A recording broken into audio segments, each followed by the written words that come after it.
Assembly సమావేశాల్లో ఎన్నో అంశాల మీద మాట్లాడారు అధ్యక్ష.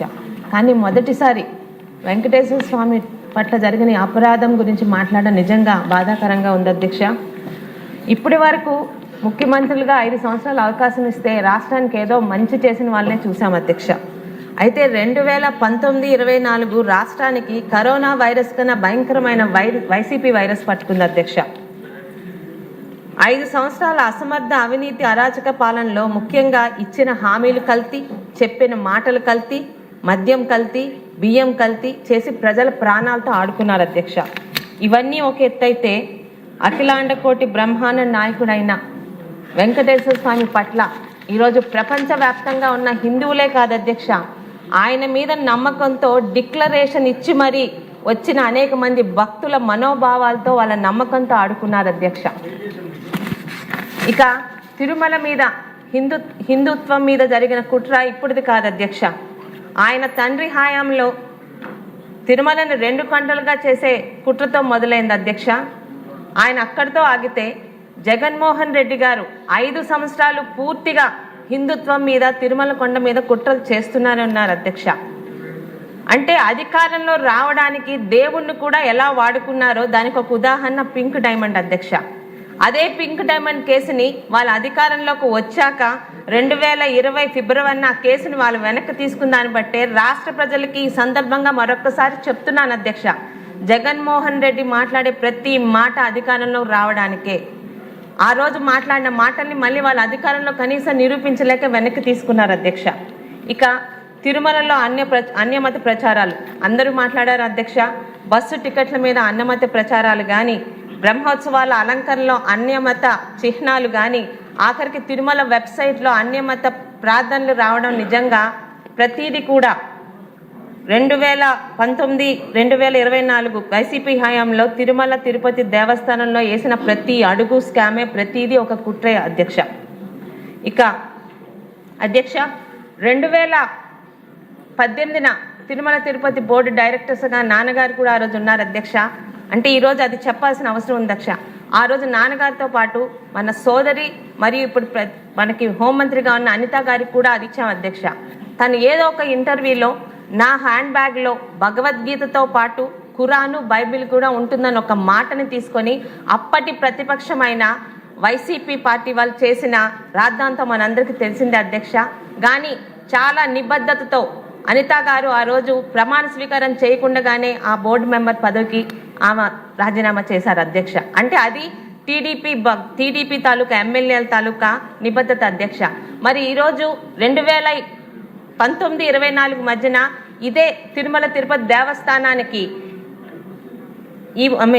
అక్కడ చైర్మన్గా ఉన్న వైవి సుబ్బారెడ్డి గారు కానీ, కరుణాకర్ రెడ్డి గారు కానీ వారి తాలూకా మతాలు ఏంటో మనం ప్రత్యేకంగా చెప్పక్కర్లేదు అధ్యక్ష.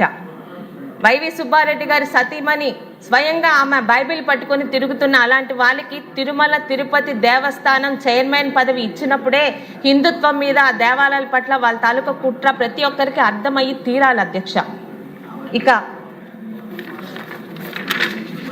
ఇక దేవాలయాలపై దాడులు పరాకాష్ట అధ్యక్ష. ఇన్ని చేసిన కుట్రలతో పాటు ఇన్ని సంవత్సరాలుగా ఏ పార్టీలు కానీ, ఏ ముఖ్యమంత్రులు కానీ మన రాష్ట్రంలో అధికారంలోకి వచ్చినా ఎవ్వరూ చేయలేని బరి తెగింపు గత 5 సంవత్సరాలు ఆ పార్టీ వాళ్ళు చేశారు అధ్యక్ష. రామతీర్థంలో శ్రీరాముని చిరచ్ఛేదం కానీ, అంతర్వేది రథం దగ్ధం కానీ, కొండ బిట్రకుంట వెంకటేశ్వర స్వామి రథం దగ్ధం కానీ, ఇక బెజవాడ దుర్గమ్మ విగ్రహాల చోరీ కానీ ఇవన్నీ 2019-24 వైసీపీ హిందుత్వం మీద, దేవుళ్ళ మీద చేసిన కుట్రలకు ఒక ఉదాహరణలు మాత్రమే అధ్యక్ష. ఇక ఈరోజు టీటీడీ సాంప్రదాయాన్ని పాటించని అప్పటి పాలకులు అధ్యక్ష. ఈరోజు హిందువులే కాదు ఏ మతస్థులైనా వెంకటేశ్వర స్వామిని దర్శించుకోవచ్చు. అయితే ఒక డిక్లరేషన్ మీద ఒక సాధారణ కండిషన్ పెట్టాం అధ్యక్ష. అప్పటి అబ్దుల్ కలాం గారు కానీ, మరి మన ఉప ముఖ్యమంత్రి గారైన పవన్ కళ్యాణ్ గారి సతీమణి కూడా ఈరోజు ఆ డిక్లరేషన్ మీద గౌరవంతో సంతకం పెట్టి మరి అక్కడ వాళ్ళు దర్శనం చేసుకున్నారు అధ్యక్ష. మరి గత పాలకులు ఎలాంటి చర్యలు చేశారో మీకు తెలుసారు అధ్యక్ష. డిక్లరేషన్ మీద సంతకం చేయకుండా, అలాగే సతీ సమేతంగా పట్టు వస్త్రాలు సమర్పణ చేయకుండా మనందరం శ్రీవారి ప్రసాదాన్ని నోటితో తింటాం అధ్యక్ష, ఎవరైనా ఏ హిందువులైనా. మరి కొత్తగా ప్రసాదం అంటే ముక్కుతో వాసన చూసి దాన్నే తినడం అన్నట్టు ఒక కొత్త ప్రచారాన్ని, కొత్త సాంప్రదాయాన్ని అప్పటి పాలకులు తీసుకొచ్చారు అధ్యక్ష. మనందరం కళ్ళతో కూడా చూసాం. అలాగే దేవుడి దగ్గరికి వెళ్ళడం అన్నది దేవుడికి మనం ఇచ్చే గౌరవం అధ్యక్ష. దేవుడి దగ్గరికి వెళ్తాము, దేవుడు మనం రప్పించుకుంటారు. కానీ దేవుణ్ణే మన దగ్గరికి రప్పించుకునేంత బరితెగింపు చర్యలు గత పాలకుడు చేశారన్నది రాష్ట్రం అంతా కళ్ళతో చూశారు అధ్యక్ష. ఇక ఈరోజు కల్తీ నెయ్యి కదా, దానికి ఎందుకంత రాద్ధాంతం చేస్తున్నారని అధ్యక్ష. కల్తీ నెయ్యి మాత్రమే కాదు, పరమ పవిత్రంగా ప్రతి హిందువు పూజించి తీసుకునే తిరుమల లడ్డూలో జరిగిన కల్తీ నెయ్యి అధ్యక్ష. లడ్డూకి మన హిందువుల గృహాలలో ఎంతటి పవిత్రత ఉంటుందో ఈ కల్తీలైన రాద్ధాంతం చేసిన ప్రతి ఒక్కరికి తెలియాలి అధ్యక్ష. ఈరోజు సంవత్సరానికి ఒక్కసారి కాదు, జన్మలో ఒక్కసారైనా వెంకటేశ్వర స్వామిని దగ్గర నుండి ఒక్క నిమిషం కళ్ళారా వీక్షించుదామని అనేక మందికి కూడా దొరకనిది లడ్డూ రూపంలో మన ఇంటికి వస్తుంది అధ్యక్ష. దర్శనం చేసుకునే వాళ్ళు మేము దర్శనం చేసుకున్నాము, మీరు రాలేకపోయారు, అయినా స్వామి ప్రసాదాన్ని మీకు తెచ్చిస్తున్నామని తెచ్చిస్తారు అధ్యక్ష. ఆ ప్రసాదాన్ని పరమ పవిత్రంగా వెంకటేశ్వర స్వామి మన ఇంటికి నడిచి వచ్చాడు, మనం వెళ్ళలేకపోయినా అమృతంగా మనకు ప్రసాదం పంపించానని పూజ గదిలో పెట్టి శుచిగా స్నానం చేసి ఇంటిళ్ళపాది కూడా ఆ రోజు ఆ ప్రసాదం తీసుకునేంత పరమ పవిత్రమైన లడ్డూకి మన హిందువుల ఇళ్లలో ఉండే స్థానం అధ్యక్ష. అది ఈరోజు ఏంటి అధ్యక్ష, లాక్టిక్ యాసిడ్, ఎసిటిక్ యాసిడ్, మోనోగ్లైజరేట్స్ ఏదైనా ఒక కెమికల్ ల్యాబ్లో పనిచేస్తున్నామా వాటిలో కలిపేదాని ఆలోచన వస్తుంది అధ్యక్ష. ఈరోజు మన చట్టాలు, మనం తినే ఆహార పదార్థాల్లో కల్తీ జరిగితేనే వాళ్ళని శిక్షించేలాగా ఈరోజు మన చట్టాలు ఉన్నాయి అధ్యక్ష. మరి అలాంటిది ఈరోజు తిరుమల లడ్డూనే కల్తీ చేసిన వాళ్ళకి శిక్షలు ఈరోజు మనం రిపోర్ట్లు చదువుతున్నాం, కానీ వాళ్ళకి శిక్షలు ఎప్పుడు పడతాయని ప్రతి ఒక్క హిందూ ఈరోజు ఆలోచిస్తున్నారు అధ్యక్ష.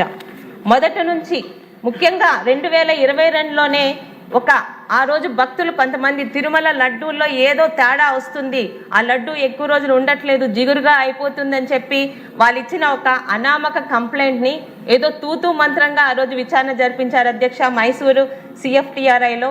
కనీసం దాన్ని ప్రజలకి తెలియనీయకుండా దాచిపెట్టి అదే కంటిన్యూ చేసి హిందుత్వం పట్ల, తిరుమల వెంకటేశ్వర స్వామి పట్ల వాళ్ళకున్న నిర్లక్ష్య వైఖరిని గత పాలకులు ప్రతి ఒక్కరికి అర్థమయ్యేలా చేపట్టారు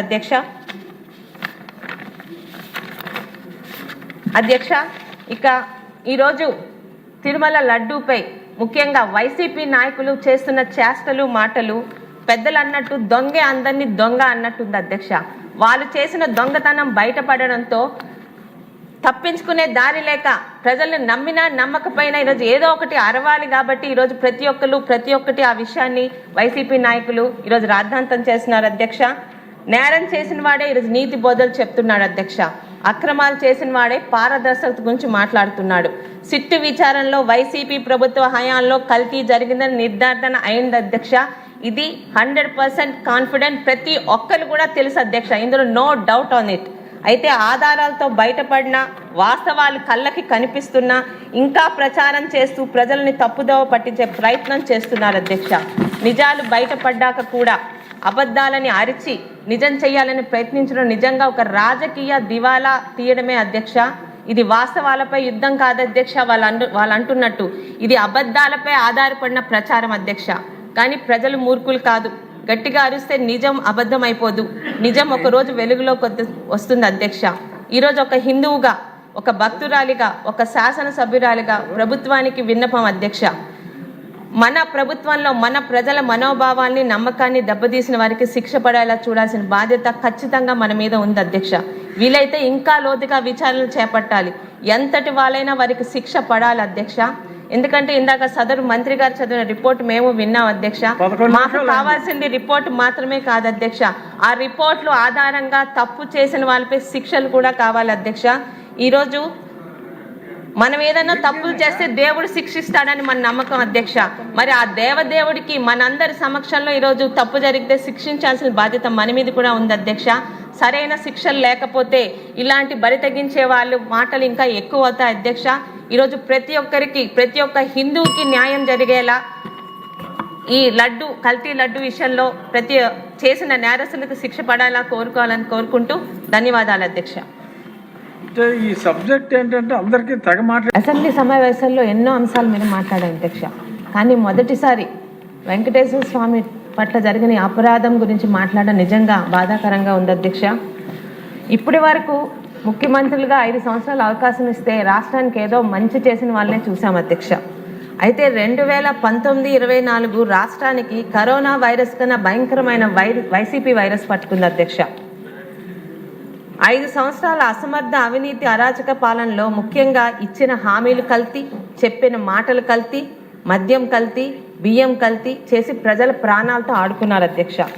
ఇవన్నీ ఒక ఎత్తైతే అఖిలాండ కోటి బ్రహ్మాండ నాయకుడైన వెంకటేశ్వర స్వామి పట్ల ఈరోజు ప్రపంచవ్యాప్తంగా ఉన్న హిందువులే కాదు అధ్యక్ష, ఆయన మీద నమ్మకంతో డిక్లరేషన్ ఇచ్చి మరీ వచ్చిన అనేక మంది భక్తుల మనోభావాలతో వాళ్ళ నమ్మకంతో ఆడుకున్నారు అధ్యక్ష. ఇక తిరుమల మీద హిందుత్వం మీద జరిగిన కుట్ర ఇప్పుడుది కాదు అధ్యక్ష. ఆయన తండ్రి హయాంలో తిరుమలను 2 గంటలుగా చేసే కుట్రతో మొదలైంది అధ్యక్ష. ఆయన అక్కడితో ఆగితే జగన్మోహన్ రెడ్డి గారు 5 సంవత్సరాలు పూర్తిగా హిందుత్వం మీద తిరుమల కొండ మీద కుట్రలు చేస్తున్నారని ఉన్నారు అధ్యక్ష. అంటే అధికారంలో రావడానికి దేవుణ్ణి కూడా ఎలా వాడుకున్నారో దానికి ఒక ఉదాహరణ పింక్ డైమండ్ అధ్యక్ష. అదే పింక్ డైమండ్ కేసుని వాళ్ళ అధికారంలోకి వచ్చాక 2020 ఫిబ్రవరిన ఆ కేసుని వాళ్ళు వెనక్కి తీసుకున్న దాన్ని బట్టే రాష్ట్ర ప్రజలకి ఈ సందర్భంగా మరొకసారి చెప్తున్నాను అధ్యక్ష, జగన్మోహన్ రెడ్డి మాట్లాడే ప్రతి మాట అధికారంలో రావడానికే. ఆ రోజు మాట్లాడిన మాటల్ని మళ్ళీ వాళ్ళ అధికారంలో కనీసం నిరూపించలేక వెనక్కి తీసుకున్నారు అధ్యక్ష. ఇక తిరుమలలో అన్యమత ప్రచారాలు అందరూ మాట్లాడారు అధ్యక్ష. బస్సు టికెట్ల మీద అన్యమత ప్రచారాలు కానీ, బ్రహ్మోత్సవాల అలంకరణలో అన్యమత చిహ్నాలు కానీ, ఆఖరికి తిరుమల వెబ్సైట్లో అన్యమత ప్రార్థనలు రావడం నిజంగా ప్రతీది కూడా 2019-2024 వైసీపీ హయాంలో తిరుమల తిరుపతి దేవస్థానంలో వేసిన ప్రతి అడుగు స్కామే, ప్రతీది ఒక కుట్రే అధ్యక్ష. ఇక అధ్యక్ష 2018న తిరుమల తిరుపతి బోర్డు డైరెక్టర్స్గా నాన్నగారు కూడా ఆ రోజు ఉన్నారు అధ్యక్ష. అంటే ఈరోజు అది చెప్పాల్సిన అవసరం ఉంది అధ్యక్ష. ఆ రోజు నాన్నగారితో పాటు మన సోదరి మరియు ఇప్పుడు మనకి హోంమంత్రిగా ఉన్న అనిత గారికి కూడా అది ఇచ్చాం అధ్యక్ష. తను ఏదో ఒక ఇంటర్వ్యూలో నా హ్యాండ్ బ్యాగ్లో భగవద్గీతతో పాటు ఖురాను, బైబిల్ కూడా ఉంటుందని ఒక మాటని తీసుకొని అప్పటి ప్రతిపక్షమైన వైసీపీ పార్టీ వాళ్ళు చేసిన రాద్ధాంతం మనందరికీ తెలిసిందే అధ్యక్ష.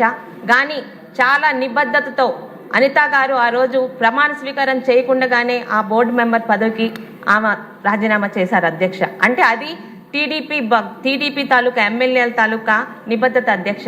మరి ఈరోజు 2019-24 మధ్యన ఇదే తిరుమల తిరుపతి దేవస్థానానికి అక్కడ చైర్మన్గా ఉన్న వైవి సుబ్బారెడ్డి గారు కానీ, కరుణాకర్ రెడ్డి గారు కానీ వారి తాలూకా మతాలు ఏంటో మనం ప్రత్యేకంగా చెప్పక్కర్లేదు అధ్యక్ష. వైవి సుబ్బారెడ్డి గారి సతీమణి స్వయంగా ఆమె బైబిల్ పట్టుకొని తిరుగుతున్న అలాంటి వాళ్ళకి తిరుమల తిరుపతి దేవస్థానం చైర్మన్ పదవి ఇచ్చినప్పుడే హిందుత్వం మీద ఆ దేవాలయాల పట్ల వాళ్ళ తాలూకా కుట్ర ప్రతి ఒక్కరికి అర్థమయ్యి తీరాలి అధ్యక్ష. ఇక దేవాలయాలపై దాడులు పరాకాష్ట అధ్యక్ష. ఇన్ని చేసిన కుట్రలతో పాటు ఇన్ని సంవత్సరాలుగా ఏ పార్టీలు కానీ, ఏ ముఖ్యమంత్రులు కానీ మన రాష్ట్రంలో అధికారంలోకి వచ్చినా ఎవ్వరూ చేయలేని బరి తెగింపు గత 5 సంవత్సరాలు ఆ పార్టీ వాళ్ళు చేశారు అధ్యక్ష. రామతీర్థంలో శ్రీరాముని చిరచ్ఛేదం కానీ, అంతర్వేది రథం దగ్ధం కానీ, కొండ బిట్రకుంట వెంకటేశ్వర స్వామి రథం దగ్ధం కానీ, ఇక బెజవాడ దుర్గమ్మ విగ్రహాల చోరీ కానీ, ఇవన్నీ 2019-24 వైసీపీ హిందుత్వం మీద, దేవుళ్ళ మీద చేసిన కుట్రలకు ఒక ఉదాహరణలు మాత్రమే అధ్యక్ష. ఇక ఈరోజు టీటీడీ సాంప్రదాయాన్ని పాటించని అప్పటి పాలకులు అధ్యక్ష. ఈరోజు హిందువులే కాదు ఏ మతస్థులైనా వెంకటేశ్వర స్వామిని దర్శించుకోవచ్చు. అయితే ఒక డిక్లరేషన్ మీద ఒక సాధారణ కండిషన్ పెట్టాం అధ్యక్ష. అప్పటి అబ్దుల్ కలాం గారు కానీ, మరి మన ఉప ముఖ్యమంత్రి గారైన పవన్ కళ్యాణ్ గారి సతీమణి కూడా ఈరోజు ఆ డిక్లరేషన్ మీద గౌరవంతో సంతకం పెట్టి మరి అక్కడ వాళ్ళు దర్శనం చేసుకున్నారు అధ్యక్ష. మరి గత పాలకులు ఎలాంటి చర్యలు చేశారో మీకు తెలుసారు అధ్యక్ష. డిక్లరేషన్ మీద సంతకం చేయకుండా, అలాగే సతీ సమేతంగా పట్టు వస్త్రాలు సమర్పణ చేయకుండా మనందరం శ్రీవారి ప్రసాదాన్ని నోటితో తింటాం అధ్యక్ష, ఎవరైనా ఏ హిందువులైనా. మరి కొత్తగా ప్రసాదం అంటే ముక్కుతో వాసన చూసి దాన్నే తినడం అన్నట్టు ఒక కొత్త ప్రచారాన్ని, కొత్త సాంప్రదాయాన్ని అప్పటి పాలకులు తీసుకొచ్చారు అధ్యక్ష. మనందరం కళ్ళతో కూడా చూసాం. అలాగే దేవుడి దగ్గరికి వెళ్ళడం అన్నది దేవుడికి మనం ఇచ్చే గౌరవం అధ్యక్ష. దేవుడి దగ్గరికి వెళ్తాము, దేవుడు మనల్ని రప్పించుకుంటారు. కానీ దేవుణ్ణే మన దగ్గరికి రప్పించుకునేంత బరితెగింపు చర్యలు గత పాలకుడు చేశారన్నది రాష్ట్రం అంతా కళ్ళతో చూశారు అధ్యక్ష. ఇక ఈరోజు కల్తీ నెయ్యి కదా, దానికి ఎందుకంత రాద్ధాంతం చేస్తున్నారని అధ్యక్ష. కల్తీ నెయ్యి మాత్రమే కాదు, పరమ పవిత్రంగా ప్రతి హిందువు పూజించి తీసుకునే తిరుమల లడ్డూలో జరిగిన కల్తీ నెయ్యి అధ్యక్ష. లడ్డూకి మన హిందువుల గృహాలలో ఎంతటి పవిత్రత ఉంటుందో ఈ కల్తీలైన రాద్ధాంతం చేసిన ప్రతి ఒక్కరికి తెలియాలి అధ్యక్ష. ఈరోజు సంవత్సరానికి ఒక్కసారి కాదు, జన్మలో ఒక్కసారైనా వెంకటేశ్వర స్వామిని దగ్గర నుండి ఒక్క నిమిషం కళ్ళారా వీక్షించుదామని అనేక మందికి కూడా దొరకనిది లడ్డూ రూపంలో మన ఇంటికి వస్తుంది అధ్యక్ష. దర్శనం చేసుకునే వాళ్ళు మేము దర్శనం చేసుకున్నాము, మీరు రాలేకపోయారు, అయినా స్వామి ప్రసాదాన్ని మీకు తెచ్చిస్తున్నామని తెచ్చిస్తారు అధ్యక్ష. ఆ ప్రసాదాన్ని పరమ పవిత్రంగా వెంకటేశ్వర స్వామి మన ఇంటికి నడిచి వచ్చాడు, మనం వెళ్ళలేకపోయినా అమృతంగా మనకు ప్రసాదం పంపించానని పూజ గదిలో పెట్టి శుచిగా స్నానం చేసి ఇంటిల్లపాది కూడా ఆ రోజు ఆ ప్రసాదం తీసుకునేంత పరమ పవిత్రమైన లడ్డూకి మన హిందువుల ఇళ్లలో ఉండే స్థానం అధ్యక్ష. అది ఈరోజు ఏంటి అధ్యక్ష, లాక్టిక్ యాసిడ్, ఎసిటిక్ యాసిడ్, మోనోగ్లైజరేట్స్ ఏదైనా ఒక కెమికల్ ల్యాబ్లో పనిచేస్తున్నామా వాటిలో కలిపేదని ఆలోచన వస్తుంది అధ్యక్ష. ఈరోజు మన చట్టాలు మనం తినే ఆహార పదార్థాల్లో కల్తీ జరిగితేనే వాళ్ళని శిక్షించేలాగా ఈరోజు మన చట్టాలు ఉన్నాయి అధ్యక్ష. మరి అలాంటిది ఈరోజు తిరుమల లడ్డూనే కల్తీ చేసిన వాళ్ళకి శిక్షలు ఈరోజు మనం రిపోర్ట్లు చదువుతున్నాం, కానీ వాళ్ళకి శిక్షలు ఎప్పుడు పడతాయని ప్రతి ఒక్క హిందూ ఈరోజు ఆలోచిస్తున్నారు అధ్యక్ష. మొదటి నుంచి ముఖ్యంగా 2022లోనే ఆ రోజు భక్తులు కొంతమంది తిరుమల లడ్డూల్లో ఏదో తేడా వస్తుంది, ఆ లడ్డు ఎక్కువ రోజులు ఉండట్లేదు, జిగురుగా అయిపోతుందని చెప్పి వాళ్ళు ఇచ్చిన ఒక అనామక కంప్లైంట్ని ఏదో తూతూ మంత్రంగా ఆ రోజు విచారణ జరిపించారు అధ్యక్ష మైసూరు CFTRIలో. కనీసం దాన్ని ప్రజలకి తెలియనికుండా దాచిపెట్టి అదే కంటిన్యూ చేసి హిందుత్వం పట్ల, తిరుమల వెంకటేశ్వర స్వామి పట్ల వాళ్ళకున్న నిర్లక్ష్య వైఖరిని గత పాలకులు ప్రతి ఒక్కరికి అర్థమయ్యేలా చేపట్టారు అధ్యక్ష. ఇక ఈరోజు తిరుమల లడ్డూపై ముఖ్యంగా వైసీపీ నాయకులు చేస్తున్న చేష్టలు మాటలు పెద్దలు అన్నట్టు దొంగే అందరినీ దొంగ అన్నట్టుంది అధ్యక్ష. వాళ్ళు చేసిన దొంగతనం బయటపడడంతో తప్పించుకునే దారి లేక ప్రజల్ని నమ్మినా నమ్మకపోయినా ఈరోజు ఏదో ఒకటి అరవాలి కాబట్టి ఈరోజు ప్రతి ఒక్కటి ఆ విషయాన్ని వైసీపీ నాయకులు ఈరోజు రాద్ధాంతం చేస్తున్నారు అధ్యక్ష. నేరం చేసిన వాడే ఈరోజు నీతి బోధలు చెప్తున్నాడు అధ్యక్ష. అక్రమాలు చేసిన వాడే పారదర్శకత గురించి మాట్లాడుతున్నాడు. సిట్టు విచారణలో వైసీపీ ప్రభుత్వ హయాంలో కల్తీ జరిగిందని నిర్ధారణ అయింది అధ్యక్ష. ఇది 100% కాన్ఫిడెంట్, ప్రతి ఒక్కరు కూడా తెలుసు అధ్యక్ష, ఇందులో నో డౌట్ ఆన్ ఇట్. అయితే ఆధారాలతో బయటపడిన వాస్తవాలు కళ్ళకి కనిపిస్తున్నా ఇంకా ప్రచారం చేస్తూ ప్రజల్ని తప్పుదోవ పట్టించే ప్రయత్నం చేస్తున్నారు అధ్యక్ష. నిజాలు బయటపడ్డాక కూడా అబద్ధాలని అరిచి నిజం చేయాలని ప్రయత్నించడం నిజంగా ఒక రాజకీయ దివాలా తీయడమే అధ్యక్ష. ఇది వాస్తవాలపై యుద్ధం కాదు అధ్యక్ష, వాళ్ళు అంటున్నట్టు ఇది అబద్ధాలపై ఆధారపడిన ప్రచారం అధ్యక్ష. కానీ ప్రజలు మూర్ఖులు కాదు, గట్టిగా అరిస్తే నిజం అబద్ధం అయిపోదు, నిజం ఒక రోజు వెలుగులోకి వస్తుంది అధ్యక్ష. ఈరోజు ఒక హిందువుగా, ఒక భక్తురాలిగా, ఒక శాసనసభ్యురాలిగా ప్రభుత్వానికి విన్నపం అధ్యక్ష. మన ప్రభుత్వంలో మన ప్రజల మనోభావాల్ని, నమ్మకాన్ని దెబ్బతీసిన వారికి శిక్ష పడేలా చూడాల్సిన బాధ్యత ఖచ్చితంగా మన మీద ఉంది అధ్యక్ష. వీలైతే ఇంకా లోతుగా విచారణలు చేపట్టాలి, ఎంతటి వాళ్ళైనా వారికి శిక్ష పడాలి అధ్యక్ష. ఎందుకంటే ఇందాక సదరు మంత్రి గారు చదివిన రిపోర్ట్ మేము విన్నాం అధ్యక్ష. మాకు కావాల్సింది రిపోర్ట్ మాత్రమే కాదు అధ్యక్ష, ఆ రిపోర్ట్లు ఆధారంగా తప్పు చేసిన వాళ్ళపై శిక్షలు కూడా కావాలి అధ్యక్ష. ఈరోజు మనం ఏదైనా తప్పులు చేస్తే దేవుడు శిక్షిస్తాడని మన నమ్మకం అధ్యక్ష. మరి ఆ దేవదేవుడికి మనందరి సమక్షంలో ఈరోజు తప్పు జరిగితే శిక్షించాల్సిన బాధ్యత మన మీద కూడా ఉంది అధ్యక్ష. సరైన శిక్షలు లేకపోతే ఇలాంటి బరి తెగించే వాళ్ళు మాటలు ఇంకా ఎక్కువ అవుతాయి అధ్యక్ష. ఈరోజు ప్రతి ఒక్క హిందువుకి న్యాయం జరిగేలా ఈ కల్తీ లడ్డు విషయంలో చేసిన నేరస్తులకు శిక్ష పడాలా కోరుకుంటూ ధన్యవాదాలు అధ్యక్ష. అంటే ఈ సబ్జెక్ట్ ఏంటంటే అందరికీ తెగ